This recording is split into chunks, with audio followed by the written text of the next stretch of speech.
Hi guys and hello mga mommies. Ayan, so ito nga pala yung pinagmamalaki ni Unilove na vegan baby cream. Ayan, so okay na okay naman yung pagmamalaki niya kasi 100% okay naman siya kay baby. Kaya ko siya nagustuhan kasi hypoallergenic siya, paraben free, gentle on skin, which is gentle naman talaga, and hindi po siya maamoy.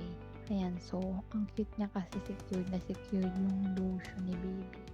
Ayan, so ang cute na nga na nilalagyan, secured pa. Ayan, so kaya ako natuwa dito sa vegan baby cream. And hindi po siya malagkit like other product na lotion. Ayan, so okay na okay po talaga kay baby. Ayan, so what are you waiting for guys?